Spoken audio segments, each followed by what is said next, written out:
Hey, Red. Hey, Adam. It's The Red after Wemette party. and Adam Flowers, and this is the April 13th after party 2022.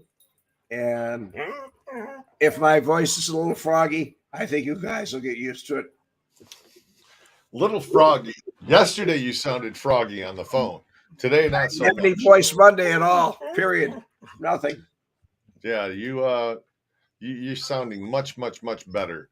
So it's I'm like doing Brian Glade, William Kirchmayer, Scott H, Bill Crawley. all Uh, you guys. Good to see you guys coming into the after party room here. Um, what'd you think of Paul Whitcomb, that interview? That was pretty damned interesting, I thought. I've always liked Paul. Paul's always been, he has a lot of courtroom sketches and he had a lot of ability to get things that other people don't have. But Paul's always been a great guy. Thank you, Catherine. Thank you very much. Thank you, Mo. Okay. Yeah, we're coming up on Easter here. Easter Sunday. Brian Glade. Looks like Adam's wearing a shirt from Michael Spilatro's closet. Listen, I seen pictures of Michael Spilatro, Brian, and none of his shirts gonna fit me, okay? They'd all been way too small. Yes. I'd stretch the neck holes out. Well, he was a short guy too. Yeah. But I wanted his shirts to look like a midriff from the 90s, man. I think those things are coming back into style too, those midriffs. People wearing them. Bill, he said he'd come on any other time. He just couldn't do it today. Thank you, Bill Crawley. Jim Magnifici, how you doing, buddy? You live 4 blocks from Paul's law office. That's great.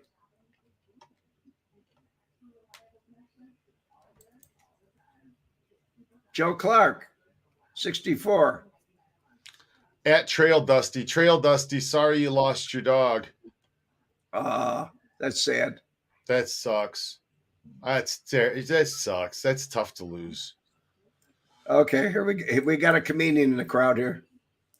Bob Cooley's alias when he'd go to Chinatown was Bifong Chi Chu. That went over your head. Bifong Chi Chu. Well, that's why I said it. I read it when we were on Mob Vlog. He beefed a long time. He kept on beefing, beef long, beat you. Huh. Thanks for explaining that, Brian, Mike said. Yes. I thought Bifong Chi Chu came with egg rolls and fried rice. Egg rolls, fried rice. And then Joe, I'm sure it will. And it's then getting better by the minute.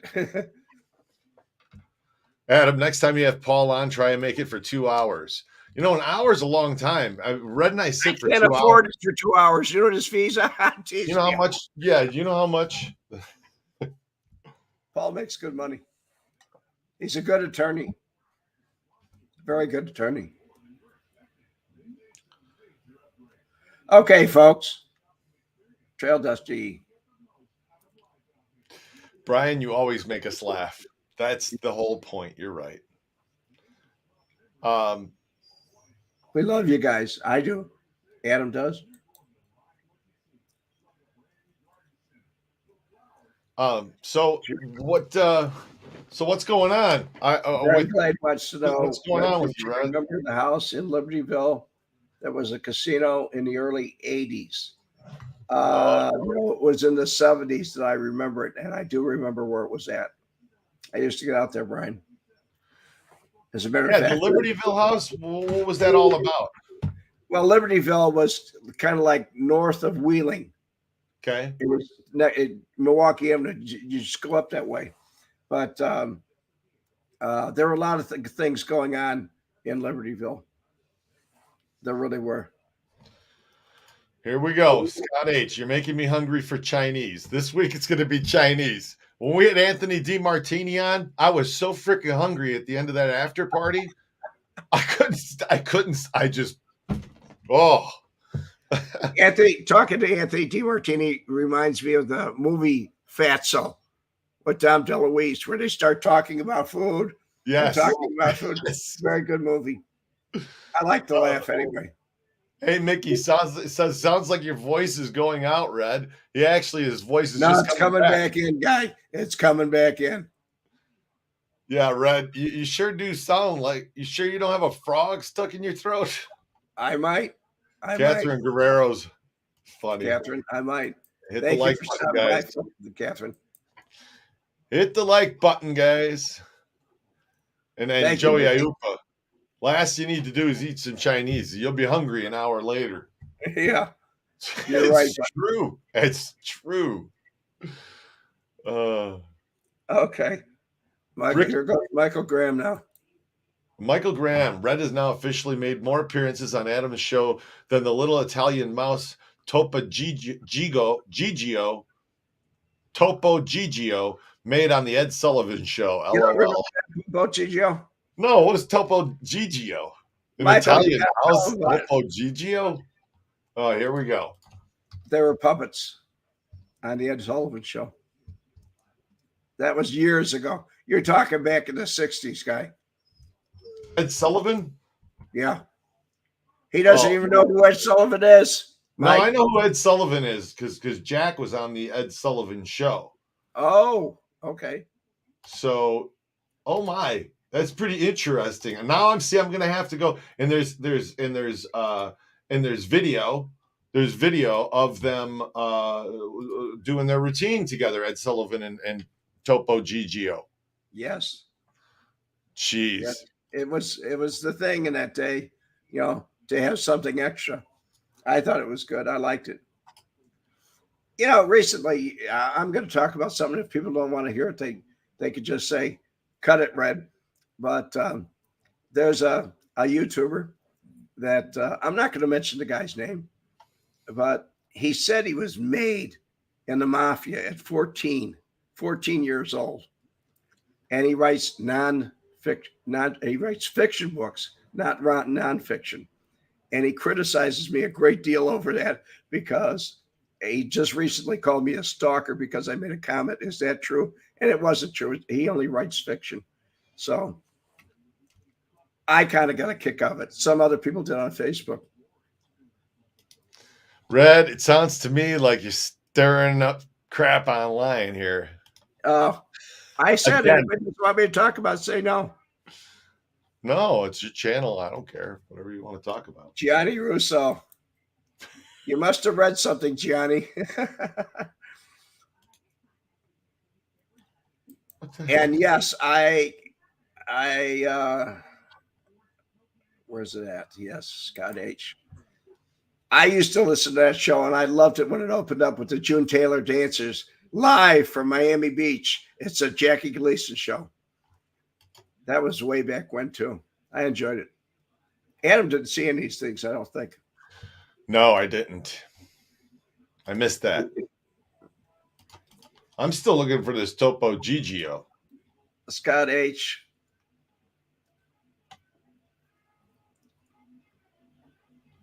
Scott H said what? Red, I know who you're talking about. He wrote novels in prison. So what? That's my whole thing is like, sorry, so the guy wrote some fiction. The guy doesn't like me. He doesn't like me because I don't know. Because what? You didn't write. He says I'm too old. He says I'm too old. I'm a fossil. I should get with it and get off the air. Oh boy, Red, you really are stirring up crap, aren't you? Oh, that's the truth. He said it on his broadcasts and comments and Facebook and everything. Well, I sure do, Adam. What are you gonna do? What are you gonna do? I have all kinds. Brett has all types of fans. You got fans from everywhere, and right over here. We were just talking about this last night. Okay, on the phone. The very eclectic group that listens to this, that comes around, Mob Vlog comes around, Red Wemette. You got everything from older white people, younger black people, all ethnicities. Okay, you hear the Rodriguez, okay, and you hear the Italian guys that come on, and then you got, it's like you got the Irish guys that are on their channel too, and all different ages, and then you got the girls, right, that come onto the channel to listen to it. You got a truck driver, Leanne, right? You got Cindy Workman. You got all these people, and they're all different. I wonder what Joe Clark does. That'd be interesting to know. Why not? Because I'm telling you, it's got to be. You know what? Put in your comments. Everybody put in the comments what you do, what your profession is. Describe Yeah, yourself. we'd like to know what you do. No, describe yourselves in a few words, please.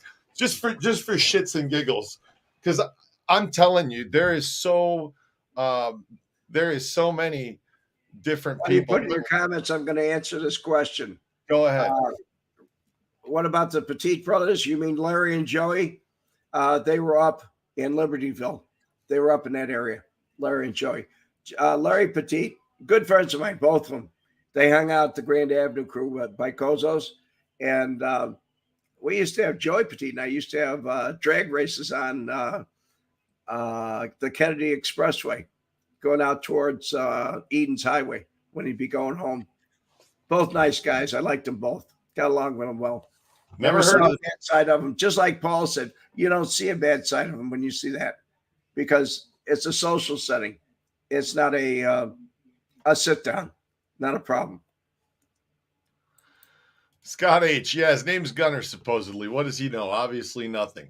This is what I'm getting. This is what I'm getting at, though, Red. Is like you get into these matches with these people about, oh well, you wrote this and that, and what do you know? And then everybody's got a story, right? I mean, everybody has a story. Yes, but his story, he comes out right and this particular individual comes right out and says, so what? I make money. I made so many millions off of this and so many millions off of that. And the truth of the matter is, I look at the guy and he lives in a remote spot of Michigan. It's a very unusual story. He was a drug dealer that went to prison. He spent some time in jail. I watched a quick little clip, spent some time in jail, met his wife while he was in jail. She waited for him to get out. They got married. She was a publicist, and she started publicizing publishing his books, right? Something like that. In a nutshell. You sent me something about him, and I went and looked, and that's what I got out of it. But yeah, so the guy sat in prison, and he probably has some stories to tell about it. And maybe he sat there and had to shit when you're sitting in a cell with nothing to do. Maybe you got to sit there and dream up stories to write. I don't know.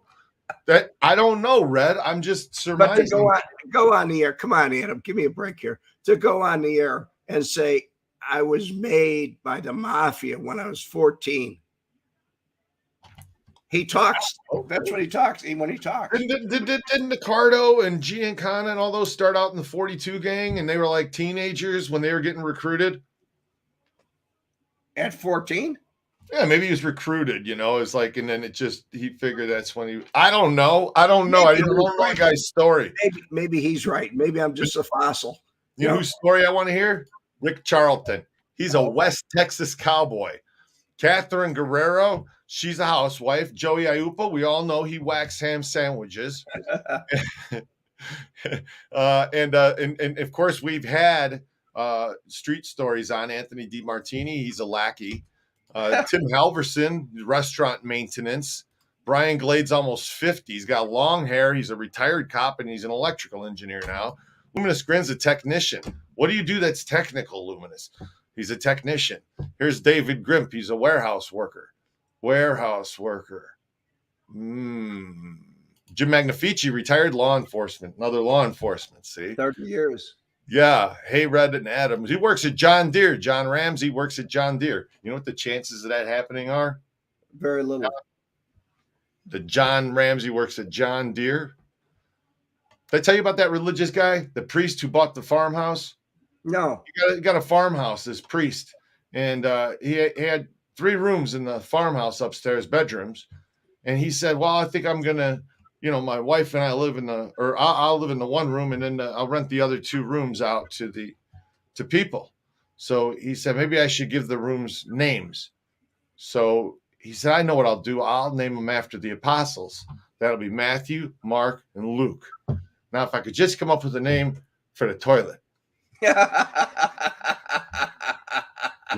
Bill Crawley's a retired truck driver from Chicago. Michael Graham's Chicago police officer, but retired last month because the bribe money isn't what it used to be. Well, Thank you, Ray Michael. Ferraro, retired law enforcement. What do we have? All cops that come and watch this show, right? He's a West Texas oil field worker and a rancher, Rick Charlton. And you know what? Charlton, doesn't that sound like, that sounds like he fits the part. William Kirchmeyer, U.S. Navy, retired, now a power plant operator. Thank you for your service, William. Gianni Russo, you should have my friend Joey Merlino on the show. Machine operator in DuPage County. Wow, machine operator. But isn't it interesting? I mean, it's luminous. They're from all diversity. They're from different walks of life, and that's great. Technical medical device company in Minnesota. I said it right. Minnesota. Out and about. A Chippendale dancer. That's what I used to do. I don't do that anymore. Okay, Rick. Yeah, no, it's true, Red. That's exactly what I used to. I even got a picture. There it is. See, that's me right in the middle. That Chippendale dancer, baby. Just clowning around out here. You guys are funny. IUPA, I do sit down comedy. Okay. Extra special ops type of guy. That's what Ricky Delta is. Extra special ops. Okay. Avionics technician, Trail Dusty. Very That's good. pretty interesting. What a wild group of people, isn't it? It's just Trail Dusty. I went to school at NAS Memphis for avionics way back in 1966. Yeah. Yep. I walked out and said I can't handle it, and I went into the grunt world of the Marine Corps. Michael Graham. Actually, my entire police career was spent patrolling the Grand and Ogden Avenue area. No kidding. Michael, you must have been in the 13th district then. Outfit boss. You work in the factory painting cars. I thought they had machines do all that nowadays. No, you need the professional touch. No, you got to be running the machines. Painting car parts. I don't know. Yeah. Trail Dusty. He did Millington in 1983. Okay. You remember the Millington. They probably showed you the pictures of the fires of the barracks when we were there. If you were there in 83. It's closed now. That's NAS Memphis in Millington, Tennessee. Millington, Tennessee? Right. That's what they call Naval Air Station, Memphis. It's in Millington, Tennessee, right outside of Memphis. I'm also an FAA licensed A&P mechanic, Scott H. What does the A&P stand for? A&P mechanic. FAA, it's got to be something with airplanes. Yeah, no, it's the type of aircraft. Come on, tell us what it is, Scott. Greg Hart's a software developer, never retiring. Chain Weaver, what do you do? Tell us. If you just coming in because you're late, tell us what you do. That's pretty airframe power plant. Power plant. Thanks, Brian. Everybody's chiming in. See, Anthony DiMartini even knew airframes and power plant. A&P. That's exactly right, Red. The lucky 13th Wood District Street District, Michael said. Yeah. We used to see you guys all the time when I was over there. When I was over by Kozo's place. Yeah. 13 and 18 butted right up against each other. 18th District and 13th District. You guys are easy to get along with. I didn't have a problem with you. Scott H says he can sign off as Sign off. Aircraft is flight worthy. Yeah. Sky, you guys are all smart here. Yeah, I'm telling you guys, if you're here right now, you're smart people because only smart people come to this channel. I want to thank you all for stopping by. I really do. And I apologize to you. I did not make my Monday show. And for all you people that want to, there's what my hand looks like now. If you saw it on Facebook, and my face, that's the scar's all gone, man. I mean, all gone. I really healed quickly. Hopefully, my throat will get better just as fast. Chain Weaver is a retired car carrier driver. And Mick Rups, I've never heard your name, Mick Rups. Welcome. Red, did you ever go in the north of the tracks? I was a frequent imbibber and grew up and worked in the neighborhood. It was next door to Kozo's place. North of the tracks. I know where it was. I didn't go in there at all. When I was in the neighborhood, I only went to Kozo's. But I know what you're talking about. It's right by the viaduct. It's right by the viaduct that separates the neighborhood, so to speak. Why, Mick, what's a frequent imbibber? A frequent what? Imbibber. I don't know. A person who drinks alcoholic beverage, juice, topper, drinker, consumer. Okay, a person who uses goods, a barfly. A drinker who frequents bars is an imbibber. I was a frequent imbibber. Okay. This is to get this out of the way. I've never even heard that term. What happened? Fred? Okay. What happened was, like 3 months ago, I had some skin cancer. I get it quite often. It's either squamous cell or basal cell. It's not melanoma. It's not going to kill me, but it has to be cut off every so often. When one comes up, I get rid of it.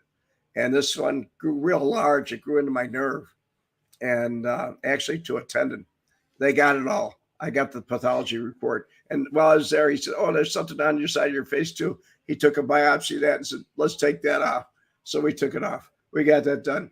I get it all fixed. I get it all ready. I cut my own stitches out. I do everything. And then guess what? I get this throat condition where I'm talking like I am. So that's the answer to your question. Anybody, I hope I don't have to write it all on Facebook anymore. I'm getting tired of answering it. Imbiber. Sorry, guys. Imbiber. I had to run my pronunciation program over the word. Thanks, Scott H. Oh, man. I've never heard of imbibing. Yeah, Rick Charlton. I always said, I'm a drunk. There you go. See, it's easier to say that, isn't it? Yeah, it is. Well, for some people can't. When they're under the influence of what do they call it? Alkafluence of alcohol. Alkafluence of alcohol. Affluence of alcohol. Yeah. Yes. I'm sorry, officer. I've been a little bit drinking. Oh, man. Red's so knowledgeable about Chicago. It's scary. I'm glad that you guys. Why is it scary, guy? Why is it scary? It's I don't know if it's scary. You're right. Yeah. It's not scary. Hit the like button, guys. Thank you. Brian Glade, he's a teetotaler. A teetotaler. That's what he wrote. A teetotaler. I thought it was a teetotaler. Or I could be wrong. No, we called it a teetotaler. A teetotaler. You're right. Toddler. We call it. Imbibing is more polite than saying, yeah, I was a drunk. I got to tell you, Bill, you're right. Alcoholics go to meetings. Drunks go to bars. There you go. You're right. That's true. Isn't that true? Foster Brooks, Street Stories wants to know Foster Brooks. No, I really don't. No. I really don't. Trail Dusty 64. Red, did you call us Navy guys squids? Yes, I did. Yes, I did. And you called us seagoing bellhops. Well, crantum eaters. He said they crantum eaters. They called us lots of other great stuff. LOL. I'm sure it was a lot of name calling. I heard that the bubbleheads, they called them bubbleheads, the submariners who, lived in the submarine. And the bubbleheads, they had the hot bunk because, 12-hour shifts. But that's what the submariners were.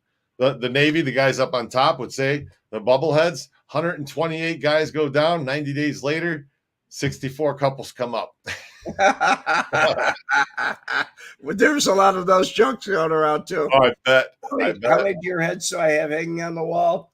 Well, I posted some of them on Facebook, but there's about, at the lodge, there's over a dozen. Over a dozen. So I only put up a few of the best. Did you hear about the guy that joined the Navy, and the captain brought him on the ship, and he said, "All right, come here." He says, "Now you see this barrel over here? There's a hole there in the side of it. Anytime you want, you can go over there and you can put your in there, and there it'll get taken care of." And he said, "Are you serious?" And the captain said, "Yes." He says, "You could do it any day of the week you want except Thursday." He said, "Why not Thursday?" He said, "Because that's your day, that your turn inside the barrel." That's your day to take your turn in the barrel. Bill Karschmeyer, Uncle Sam's misguided children. You know how many times I heard that? USMC. Well, you bring back a memory. Children's for U.S. Marine Corps. Oh, jeez. After the show, do you want to go to the suitery? Brian Glade, after the show, do I want to go to the suitery? Well, let me tell you. After the show, I'm going to watch a movie about a guy who makes suits. And it just came out, and it's called The Outfit. And I saw this, and I said, The Outfit? What the hell is this? Is this a mob movie? And then they're like, oh, it's a movie about a guy who's making suits, right? An outfit. He's building an outfit. And I'm glad I read the description, because the movie, I started watching it. So it's about a guy, a tailor, making these suits, but in the back of his shop, and it's set in Chicago in the 30s. In the back of his shop, there's a mailbox on the wall. And guys walk into his shop, and they go in the back, and they drop envelopes into the box. And I've only watched the first 15 minutes, but he ignores them like nothing's happening. And then somebody comes in and puts an envelope in that has like a circle on it with a line on either side. And when the other people come in to open the box, they're like, "Oh no, it's one from The Outfit." Oh, it's a total mob movie. Old, like set in the old past. Anyway, I was gonna see if it's any good. I'm gonna watch it. If any of you watched it, tell me if it's any good. Tell us if it's any good. That's what I was trying to say, Scott. You said it for me. Thank you. Officer, I'm not under the affluence of alcohol. Then they put the cuffs on. Yes, that's how it works. That's how it goes. You coming out here again, Red? Someday, yeah. When's your next trip out to Vegas? I don't know. Somebody asked me when I was going to Phoenix, Arizona, Scottsdale, Arizona. And actually, the person was a very nice guy. We talked on the phone, and I knew his mother. She was on Granville in Chicago. Her name is Janice. Very nice gal. It's Topo GGO, right? That was the little puppet that was on the Ed Sullivan show? Yes. Topo GGO. This is what he looked like. His little Topo GGO. It was a little Italian mouse. And I have to go watch an episode to see. I think they were Mexican mice. I don't know. They said it was Italian mouse. Okay. I know Ed Sullivan had a hard time with his voice, the way he used to, his accents or whatever. Well, did he do? Well, let me look at something quickly here. I'm just going to take a quick 2-second look at this just to see. While you look, I'm going to answer the question. I went to Oakland East. I lived on 61st Avenue. Well, good seeing here. Will, hit that like button and subscribe, guy. Okay, listen to Topo Gigio's voice, Red. Here we go. Welcome back. Welcome back, Topo. I haven't seen you in such a long, long time. It sounds like he's going to be Italian mouse. I don't know. They could be Mexican mouse too. But the name Topo Gigio is Italian, so he's got to be an Italian mouse. See, that answers the question. Why didn't I just think, what's the matter with me? What's the matter with me? I didn't know. Will Wahardo, how are you doing, Will? Well, NM says Red's right. Topo is Mexican. It can be both. It can be both. It can be Italian. GGO. Isn't that's not Mexican? That's not Hispanic. It's not that, right? GGO is all right. What ethnicity was Topo Gigio? Let's see if Google can tell me. Street stories. As Sullivan ruined Jackie Mason's career, I got news for you. We got to have you back on the show. Okay, guys. Coming from Google now. Italian. His name, Topo Gigio, was Italian for Louis Mouse. Gigio means mouse. Topo means Louis, I guess. So Topo Gigio, or maybe it's backwards. But during dozens of his appearances on the Ed Sullivan Show in the early 60s and 70s, he seemed indeed to be a cartoon mouse sprung to life, touched with blue fairy magic like Pinocchio. Yes. There you go. Scott H. Do you remember the bartender on Jackie Gleason's show? Hiya, Joe. Hiya, Joe. Hiya, Mr. Donaghy. That was Mr. Donaghy. Yes, I do remember quite well. Topo Gigi was created in 1958 by the artist Madame Maria Perigo and Guido Stagnaro, and starred in a children's television show in Italy in the early 60s. So that's where Ed Sullivan got him from. Jim Jagger, Red, any chance of getting Tony Pellicano on the show? Absolutely none. No chance. Part of this. He doesn't want any publicity.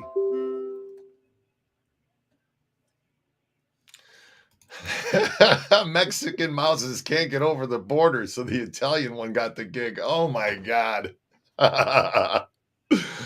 Oh. Did you guys ever have Chuck Gowdy on? Do you know Chuck Gowdy, Brian? Red? Brian? Yes, I do. Yes, I do. Could we get him on? No way. No way, huh? No way. Chuck is still doing his stand-ins. I don't know if he's still doing them in Chicago right now or not. He comes on occasionally for something that's mob. Huh. Chuck actually talked to me about something that was sensitive. They pulled it up for one day.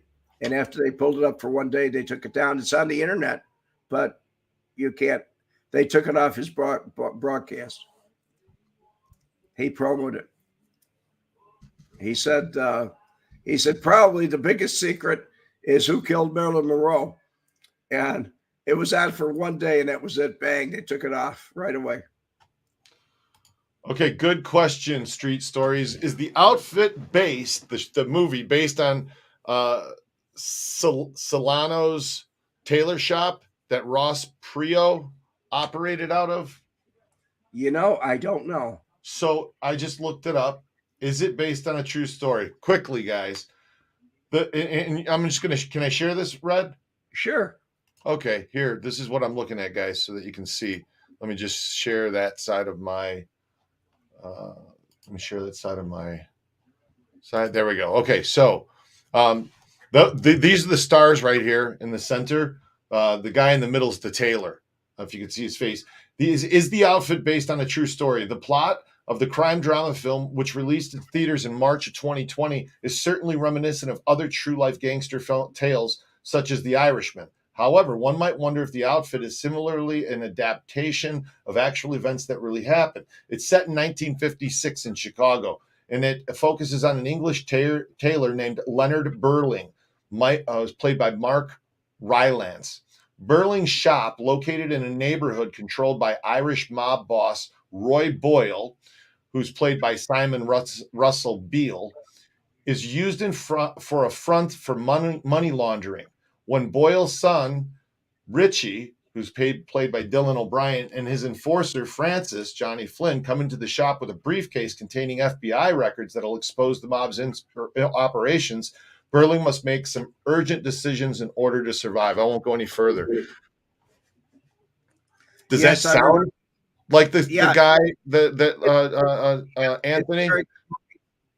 It's a very good movie. It's No, it based just came on out. true events. Pardon? It just came out, Red. You haven't seen it yet. I saw the promos on it. It's on that. The promos were on Netflix, I believe. Or one of the other pay-per-view. Yes, I remember Lemon Sisters on Lawrence Welk and the Bubble Machine. We used to make jokes about them, called them Lime Sisters instead of Lemon Sisters.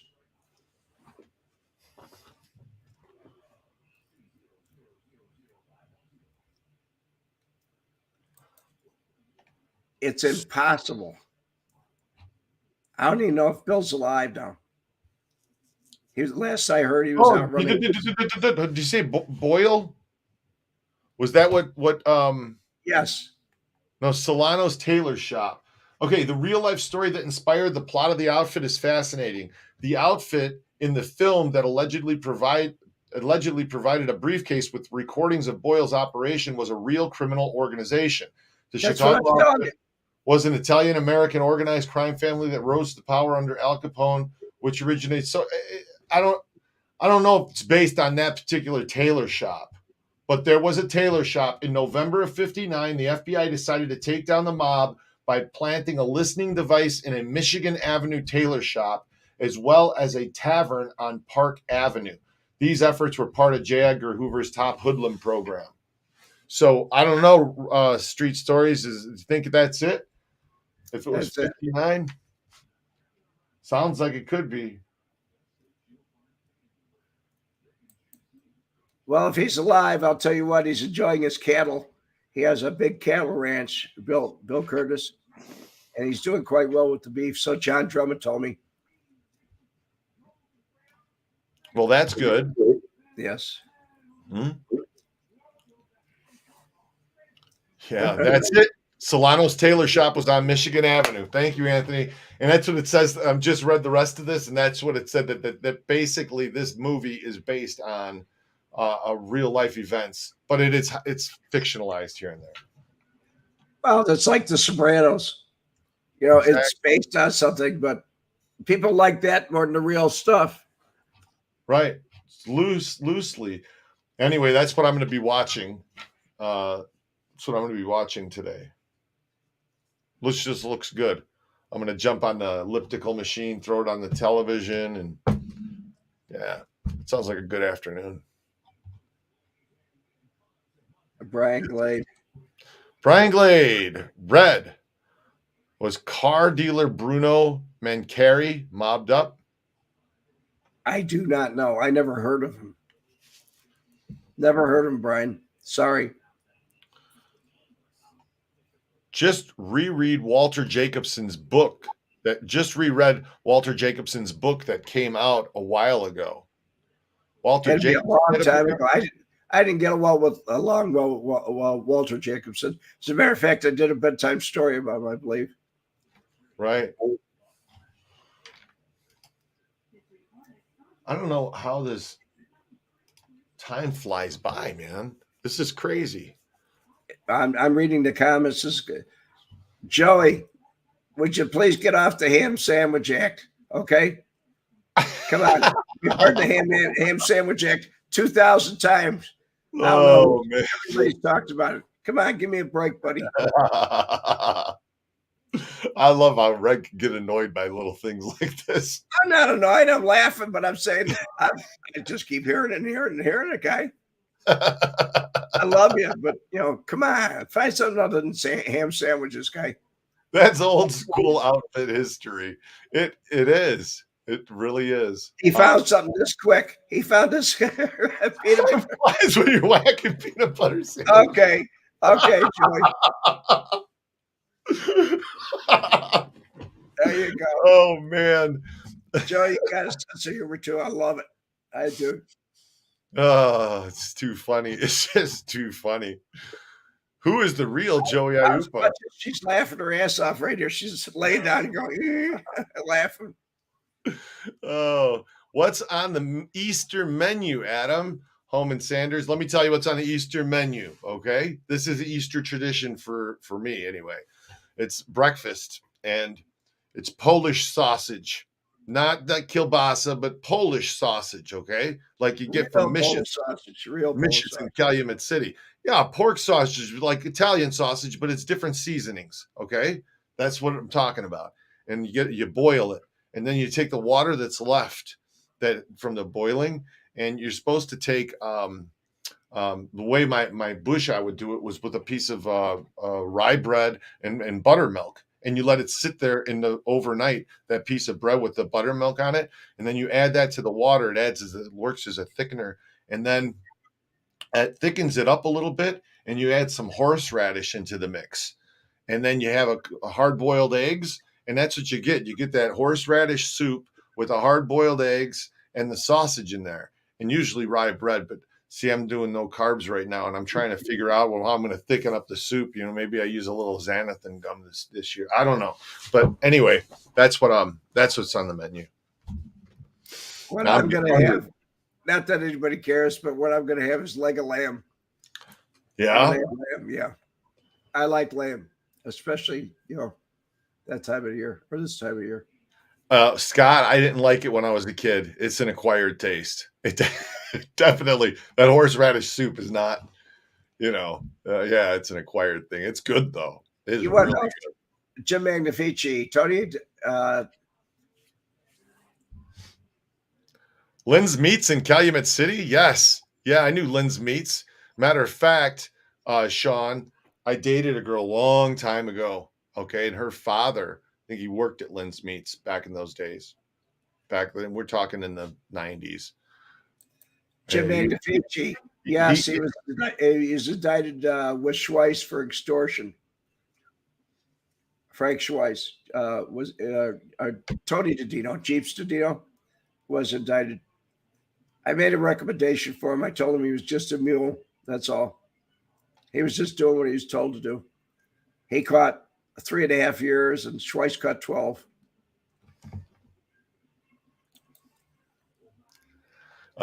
Best series on organized crime. John Didier said your bedtime stories are the best in organized crime on YouTube. Thank you, John.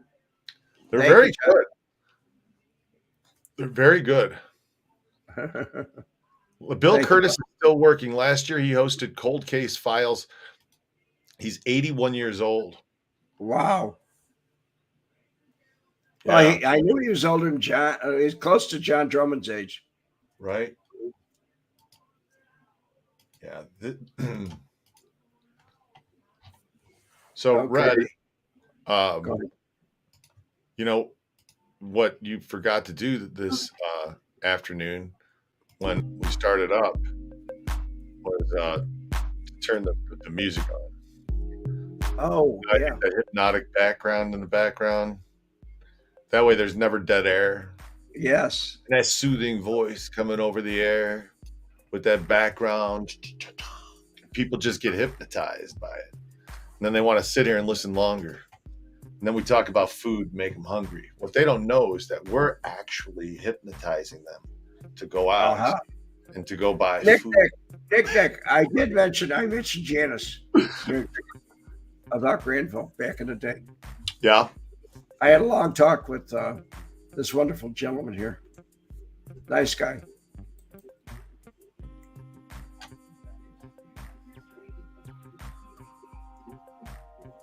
Holman Sanders. Well, I think Adam can answer this. Whether you're a beef or a pork person, you're a beef person. Definitely. He's a beef person. Oh yeah. Anthony, meat cannolis. John Dieter, don't get me started, Anthony. Oh my gosh, that's too funny. That is just too funny. Jim Magnifici saying, just waiting for the very white voice. You got to get that deeper voice going. You You got to get that deeper voice going, like the one for the strip clubs. When you're up there and you're working late, you're like, guys, get those 5s, get those 10s and 20s out, take them up to the stage, show, give these ladies a tip. You know, they work off of what you give, and look at her fun bags, man. Aren't those nice? Strip A club, great Barker. Jesus. A great Barker. Scarlett on stage. Coming up next is going to be Mercedes.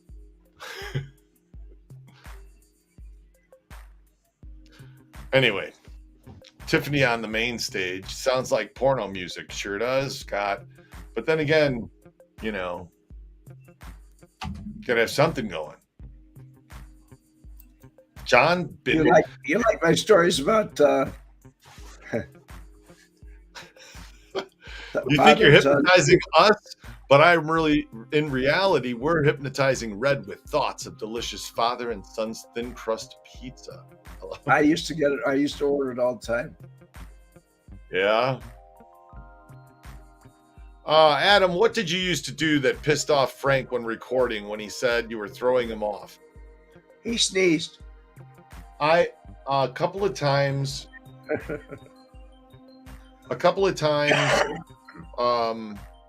because I had multiple cameras set up, okay, and I literally was using my phones, and I had stands for them, and one of the phones, because I was recording in high def, it needed to stop and start every 10 minutes. I had to stop it and restart it every 10 minutes, and if I missed it, I would lose the side view of him, or all right. So, and I did it as a backup in case one of the cameras didn't roll. I had multiple angles to work with, so I would move around and check the cameras, and that would distract Frank sometimes. So what I had to do, because he was talking to one main camera, is I had to just kind of glance around. If I moved too much, it threw him off. It was, so I hope that answers. Joe Clark, a Ministry of Defense civilian procurement manager who works with the Royal Air Force. Wow. She put that up before. Joe put that up before, but I didn't. I just hit it. Yeah, that's what she does. That's her. Yeah. That's pretty interesting, Joe. Joey Ayupa wants to know now, what was Tony's favorite James Bond movie? We never even discussed James Bond, ever. So I have no idea, Joey. Do you hear that in the background over here? Yeah. I got a street sweeper.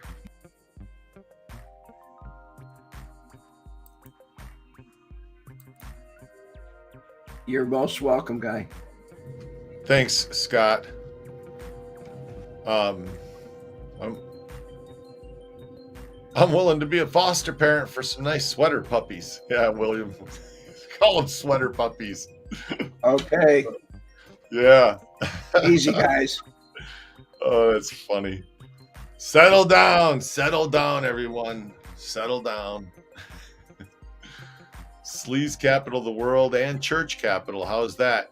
No, you know what else we're the capital? Syphilis capital now of the U.S. Las Vegas. Keep bringing that up. You keep bringing that up. It's the it used to, what'd you say? It used to be what stays in Vegas. How'd you put that? Yeah. What happens in Vegas stays in Vegas. Not Now what anymore. happens here goes home with you requires medication. Yeah, it's true. Wake up. Hey, Red, Adam. Good to see a good day to both of you. Oh, good day to both of you. Adam, Good day to you, sir. what's the worst thing that Frank shared with you that he's done? Most thing he was ashamed of.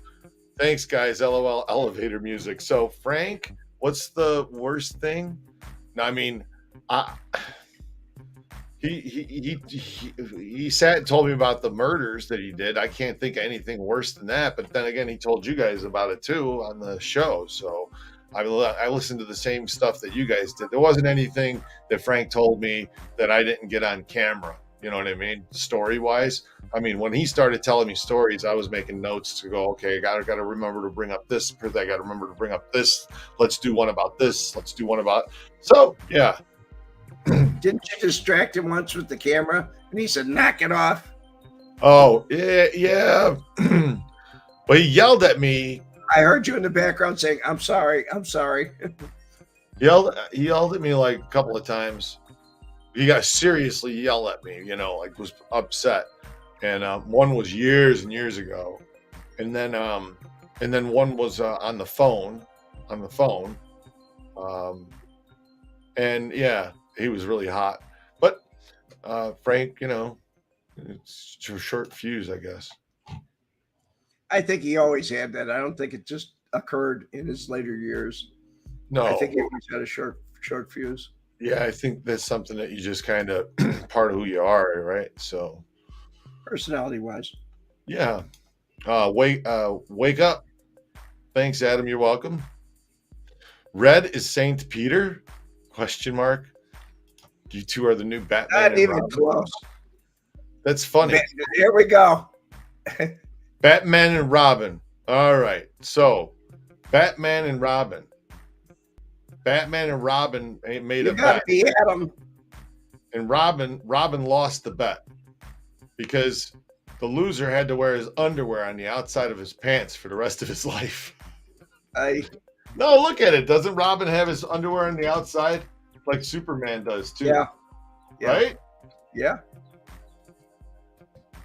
I got a costume. Had a costume, Batman. Yeah. Luminous Grin says, I think Joe told him to apologize to Adam. Meaning Frank. Oh, Robin just didn't have. What the hell is it? Robin running around in his underwear? He didn't even have pants. Let me look at the Adam West one. No, he didn't. He's wearing. What the hell? Hold on.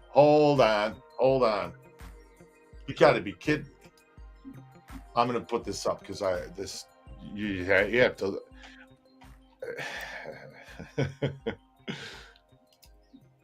I assume, Anthony, you're talking about Frank Collada, and I'm sure he didn't mean it personally. He apologized. He didn't feel good. Yeah, he snapped a little. Yeah, exactly. Okay, look, Red, Batman and Robin. And if we take the comment down, look at Robin. He's in his underwear. It looks like it. With looks like tight, flesh-colored tights. Come on. Batman had a different colored tights, and he had either flesh or flesh colored tights.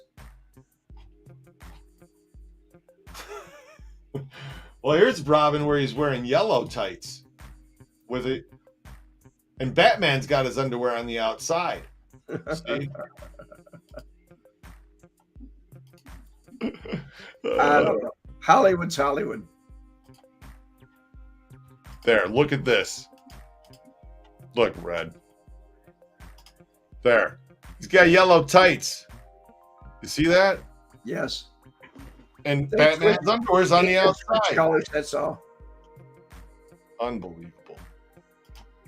So, what are we going to talk about next week, Red? You always ask me that question. I just came up with Paul Wickham. What do you want? Pantyhose Wonder Boy, William Kirchmayer. Oh. Is that a bat boomerang, or is he just happy to be with Batman? Oh my God. Oh my God. Here we go with Luminous Grin. Oh gosh. That definitely that looks oddly ahead of its time now. You know what I mean? It does, doesn't it? I mean, Scott H said gay. Jim Yeager. Hey, Red. Hollywood should make a movie about Tony Pelicano. What do you think? I think it would be a great idea. I don't think Tony would approve of it at all. Oh my God, it does. It totally does. I got to put it back up. Look at Robin. Do you see that closely there, Red? Looks like he's got camel toe. I don't see any toes. Red, you know what camel toe is? No. Oh, I know it is. I don't know what man. Sorry, guy. No, look down. If you look closely, it really does. It looks like looks like he's unbelievable. Hold on. What did I just do? I got to exit full screen. Jason Zach says, is Robin gay? He has to be. Oh man. So what are we talking about next week? Moose knuckle. It's just like camel toe. Oh Okay. jeez. Different gender. Jason Zach. I mean, Robin's gay. He has to be. Maybe. Wake Up is laughing around on the floor. Well, you guys are all cracking up. You're cracking each other up. I don't even have to try to crack you. Me up. I'm laughing here, going crazy. Batman's the only superhero that doesn't have superpowers. Isn't that true? He doesn't have superpowers. They didn't. None of it. Johnny Russo, I was offered role of Batman. I turned that shit down. He has a spooky honker. A spooky honker. We're having fun now. Let's talk about prohibition in the mob next week. I don't think I could go back that far and help you guys any. I really don't. Not enough knowledge from that era, huh? Not on my part. I mean, we could talk about it, but even my father could do that. It was way before his time. We could just sit around and make crap up, you know? Like somebody else I know on YouTube. Never mind. All right, here we go. Back to this guy. Oh, God. Have I got a hard on for him? Nah. Oh, no, not at all, Red. Bikers in the mob. There isn't too much to talk about with that. Really, seriously, Bill. Luminous Grin. How about having Anthony DiMartini on the show again? That would be nice. I think it would be great. Martini on the show again. Anthony, are you watching right now? Or you want to do it again next week?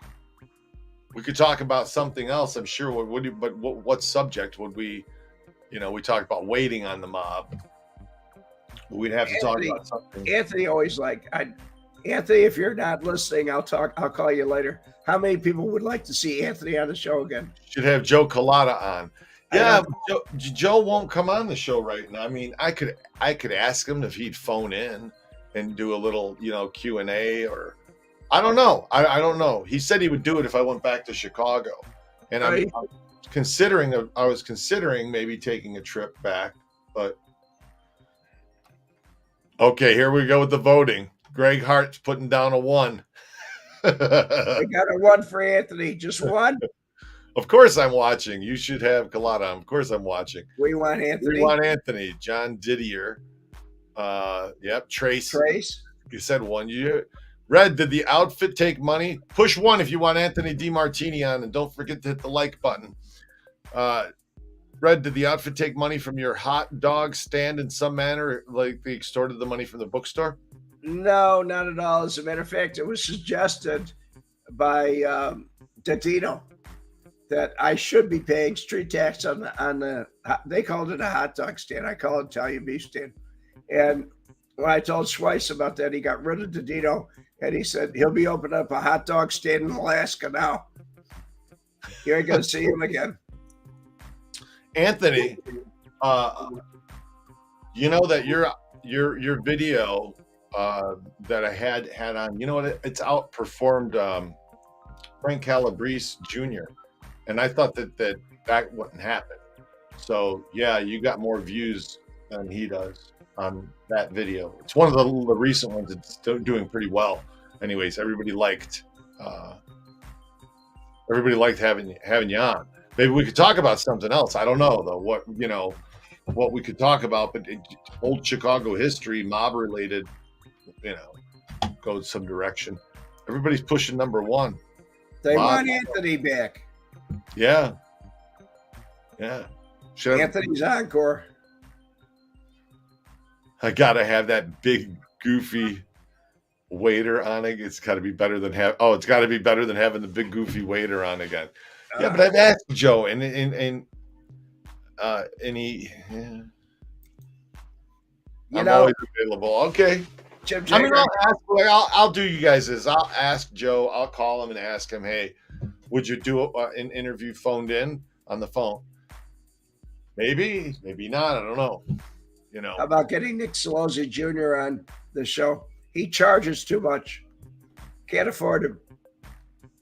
Nick Solozzi Jr. Street stories on street slang. Yeah, he did a video on that. That got a lot of hits too. They're getting a lot of like views. Those videos that you did. That's pretty good, Anthony. So, Bill Crawley, Bulldog Drummond. Let's have Drummond on again. Misty Robka. Hey, Misty. Anthony is a true cool gent. Yeah, I think Anthony's. We I'll reach out. We'll think about it for a day and try and figure out what. But I'd like to talk to Anthony again. So, and I know everybody on the channel like to. So, yeah. You're welcome. Yes, Blacko. That was one of the favorite lines because Frank Collada's descriptions of things. Like Frank Rosenthal was a skeleton. You could have taken white skin, pale skin, and draped it over it. Draped with white skin, I think, or pale skin. I mean, it was his descriptions. Like if you'd have put Frank Schweiss and Larry Newman into a room with two chainsaws, who'd come out on top, right? That kind of if you threw them into a room with two chainsaws, I'll tell you which one to come out on top. Sam Sikola? Who's Sam Sikola? Sammy Sikola. Sammy Sikola used to run, when I was around, he used to run some places on Manheim Road. He had porn shops on Manheim Road, adult bookstores. Got ya. Did a lot of business with him. I sold him a lot of Rush. You know about this? My wound's going fine, folks. The wounds are healed. Now, if my voice could heal, I'd be happy. Not that I'm unhappy.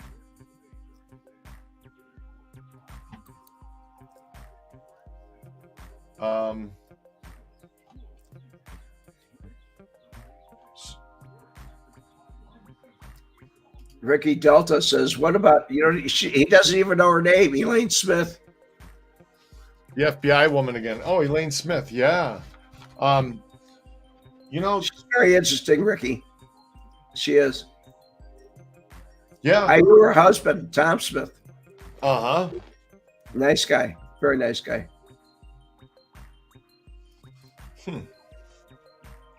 Did I enter Caesar DeVarco? Joey Yupa? Yes, I met him. Was he a nice guy? Not when he met me. He wanted a piece of me. Caesar DeVarco did? Yeah. Wow. Marshall Cafano changed his mind for him. Did you know Robert DiBernardo from the porn distribution industry? The name doesn't ring a bell. Robert DiBernardo, huh? Well, Red is all good things. Start, Yes. They have to end. We're right at about an hour. That was a fast hour. So I'm telling you, the time flies by when we sit there and talk. I don't know how the hell it goes by like this so fast, but it does. Well, folks, this ends another after party with Adam and myself. And I want to thank all of you for stopping by. Thank you. It is dinner time, Bill. The casinos are reopening, Scott H. Time flies when you're whacking tacos. Yeah, I guess. Joey Ayupa, it's not a ham sandwich anymore. See, are you happy, Red? Yes, I am. Thank you, Joey. We went from peanut butter sandwiches, peanut butter jelly sandwiches to tacos now. I love it. Hey, Joe Clark, Michael Graham. See you guys. Yes. Thank you all. Thank you all for stopping by. God bless you. Thanks, Red. See you. All right.